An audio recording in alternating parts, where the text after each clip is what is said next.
The message came at 2:14 a.m. 3 words glowing against the darkness of my bedroom. I'll make it up to you. I never opened it. By the time her name appeared on my screen, I was already standing outside, the apartment with my suitcase in one hand and my car keys in the other. Rain slid down the fire escape beside me in thin silver lines. Somewhere above, a neighbor was laughing too loudly at something on television. Everything sounded distant. Muted, like the world had already moved one step away from me. I stared at the notification for a long time without touching it. Her picture still sat beside the message. Soft smile, tired eyes, the same face that used to calm me after long days. Strange how betrayal doesn't change a face immediately. It waits. It hides inside familiar expressions until your memories become contaminated. I put the phone back into my pocket and walked to the elevator. The truth was, I had already left her weeks earlier. Not physically. Inside, it started small. That's how these things always begin. Not with lipstick stains or hotel receipts or dramatic confessions. Real betrayal is quieter than that. It enters a relationship softly, like cold air through a window you forgot to close. At first, it was her voice. Not what she said. How she said it. There was a delay whenever I asked simple questions. Tiny pauses. Barely noticeable. But I notice everything. The human mind is dangerous when it loves someone deeply enough. It memorizes patterns without permission. She used to tell me about her day before I even asked. Then suddenly I had to pull information out of her piece by piece. Long day? Yeah, just tired. That was all. And maybe it should have stayed all, but something inside me refused to settle. Then came the new habit. Turning her phone upside down. Always face down on tables. Face down beside the sink. Face down while charging at night. Small details. Small enough to ignore if you want peace badly enough. I tried to ignore them. God knows I tried. Because once suspicion enters love, everything becomes evidence. A late reply feels intentional. A smile at a screen feels personal. Silence starts sounding like deception. But I said nothing. I watched. That was the beginning of the investigation neither of us spoke about. I started memorizing timelines. The exact hours she claimed to be working late. The moments she stopped kissing me absent-mindedly.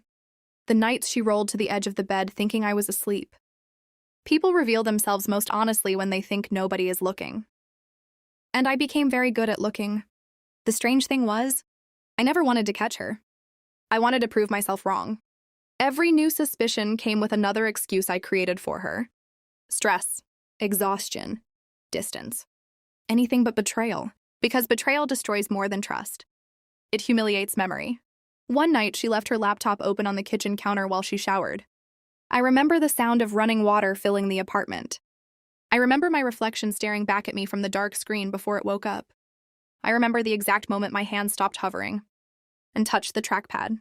Even then, part of me still believed I'd find nothing. That's the cruelest stage of love. The stage where hope survives longer than dignity. There weren't hundreds of messages. That would have been easier. Just one conversation pinned at the top. No contact name. Only a blue heart. I opened it.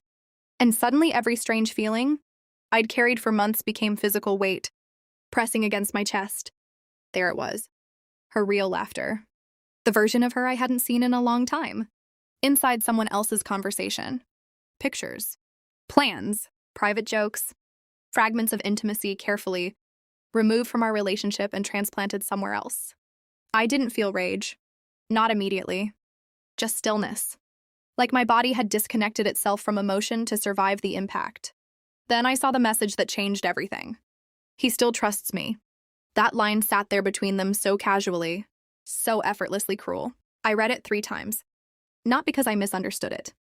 Because I needed to watch my illusion die completely. The shower turned off down the hall. I closed the laptop gently and sat back down on the couch before she returned. When she walked into the room, her hair was wet and she smiled at me naturally, softly, beautifully. That smile almost destroyed me more than the messages did, because it meant she could lie without shaking. "You okay?" she asked. "Yeah," I said. And for the first time in my life, I understood how silence can become violence. After that night, something inside me cooled permanently. I stopped asking questions, stopped checking, stopped caring where she went. She mistook my detachment for trust returning. But trust wasn't returning. It was decomposing quietly. I spent the next 2 weeks preparing my exit with surgical calm. Canceled shared subscriptions, moved money into separate accounts, signed the lease for another apartment across the city. Every action felt unreal, like I was assisting in the death of my own life. Meanwhile, she kept pretending. That was the fascinating part. Even after I knew, she continued lying with absolute confidence. Humans don't just betray each other. They betray the version of themselves that once promised honesty. And eventually they start believing their own performance. The confrontation happened on a Thursday night. She came home late carrying takeout containers and excuses. Traffic. Work. Dead phone battery. I listened quietly while setting the table. Then I slid her laptop across the counter. That was all. No speech. No accusations.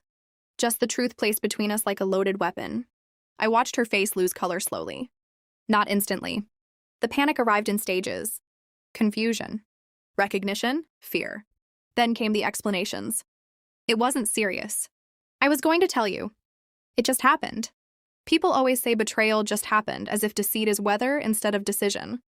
I let her speak until silence finally interrupted her. Then I asked the only question that mattered. When were you going to stop lying? Not cheating. Lying. Because cheating can happen in moments. Lying requires maintenance, commitment, repetition. She cried after that. I remember staring at her tears and feeling absolutely nothing. That scared me more than the betrayal itself. The human heart is terrifying once it reaches emotional exhaustion. It stops bleeding. It calcifies. 3 days later, I left while she was at work. No note.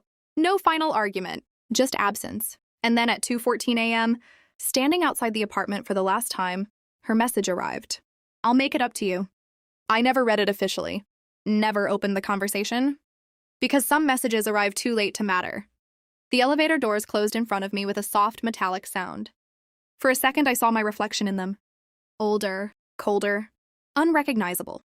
People think relationships end with screaming, with slammed doors and shattered glasses and dramatic final words. But they don't. Not always. Sometimes they end in silence long before anyone leaves. Sometimes one person quietly dies inside the relationship while the other keeps talking like everything is still alive. And sometimes the most painful part isn't losing someone you loved. It's realizing they watched your trust decay and said nothing while it happened. Thank you so much for watching this video. We tried our best to make it feel as real as possible. If you like it, please like the video, follow and subscribe to the channel. Your support means a lot to us. We'll see you again with a new story. Thank you.